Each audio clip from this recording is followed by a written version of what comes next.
Ben Shapiro is mostly known for his strong and well-planned public speeches. These speeches generate some rather interesting and even sometimes some funny moments. In this video, we are going to be taking a look at some of Shapiro's greatest public speaking moments. Anyway, without further ado, let's jump straight into today's video. Number 1, the finger. In this clip, Ben Shapiro is visiting Wisconsin University giving a speech when a group of protesters burst in and interrupt his speech. Let's just say he doesn't take this lightly and gives a pretty extreme response. Get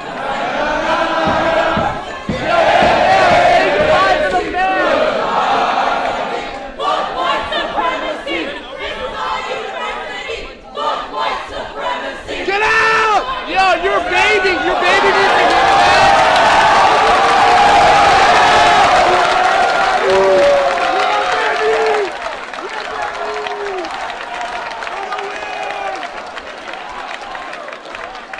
Ben isn't taking any of the protesters' crap and he actually flips them off whilst they're being escorted off the premises. This makes an amazing moment and really shows that Ben Shapiro does not care and does whatever he wants to do.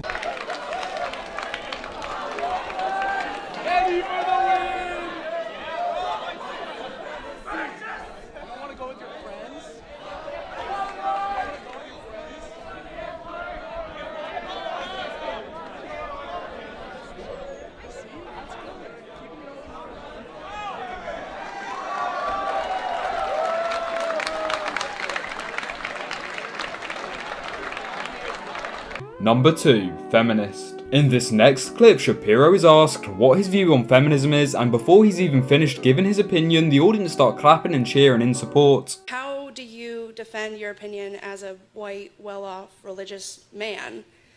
How do you defend your, telling a woman what she can do with her body? Because evil things are still evil, even if I'm a white, well-off religious man. And good things are still good, even if I'm a white, well-off religious man. This is one of these identity politics points that I really, I don't mean to come down harshly on you, I don't, but it is a point that I really have serious moral qualms with. I think it's quite terrible. The reason being that the people who were fighting against... Although he said that he doesn't mean to come off strongly, he does just that. Enslavement of black people were a bunch of well-off white men, for the most part. Right? And those people were saying, this is a moral sin. This is a moral blot. They weren't living in the South. They didn't own plantations. They didn't live the lives of the plantation owners. They said, this is evil, and we are here to stop it. Right? When you see something that you think is morally wrong happening, especially when you're talking about the taking of a human life, like, listen, I think that you shouldn't go around randomly killing homeless people. I just have this view. I'm not a homeless person. Most of the people who randomly kill homeless people are probably not of my economic strata, my religious view, or my... Number 3, again. This clip shows Ben yet again getting a feminist-related question. The woman asking the question starts off by praising Ben, but she still gets shut down super fast. Hi Ben, I'm a big fan of yours, and at the meet and greet I told you I've watched all your shows and well, watched thank all you, your I appreciate debates. it. So this question I know no one's asked you yet, because it's a relatively new phenomenon. But to preface before we get onto the question, you've mentioned before, to which I agree to, that the women back in the days, more with like Christian values and Judeo-Christian values, that they've realized men act a certain way.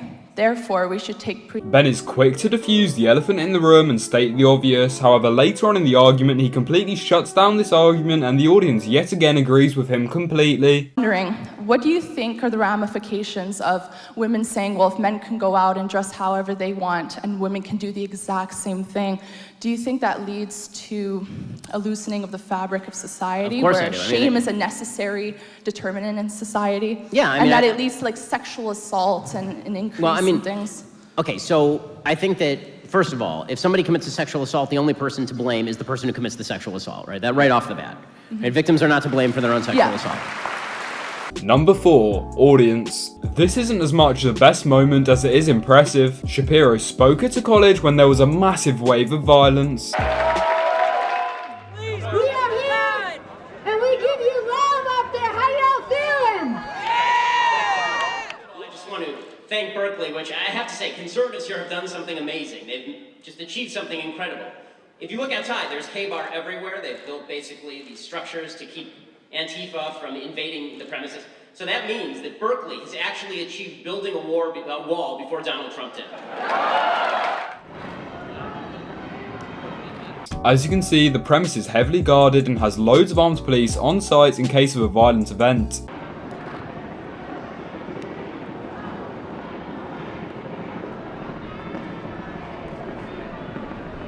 I saw a lot of headlines on the way here about how it's going to cost $600,000 in security for this event. And that is not due to me. I mean, I'm not the one out threatening to break windows. It's not due to you. You're here listening. It's due to the Antifa hard left morons who are out there breaking windows.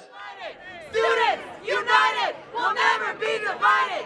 Students united will never be divided. As far as the idea of a white Number 5. Abortion. In this next clip, Ben gets asked an abortion-related question by a person that seems to hold him in very high regards. This clip shows that if you're nice to Ben, then he will be nice back. First of all, I just wanted to thank you for coming. As someone who is left-leaning, I truly believe in freedom of speech, and I think that that is a principle that Well, thank you for coming. all of... So, my question was about abortion, and I just wanted to know, why exactly do you think a first trimester fetus has moral value? Okay, so a first trimester fetus has moral value because whether you consider it a potential human life or a full-on human life, it has Ben has some pretty solid arguments and points that just show he's never been caught off guard and always knows what his response will be. more value than just a cluster of cells. If left to its natural processes, it will grow into a baby. So the real question is, where do you draw the line? So you're going to draw the line at the heartbeat, because it's very hard to draw the line at the heartbeat. There are people who are adults who are alive because of a pacemaker. They need some sort of outside force generating their heartbeat. Okay, are you going to do it based on brain function? Okay, well, what about people who are in a coma? Should we just kill them? Right? The problem is, anytime you draw any line other than the inception of the child, you end up drawing a false line that can also be applied to people who are adults.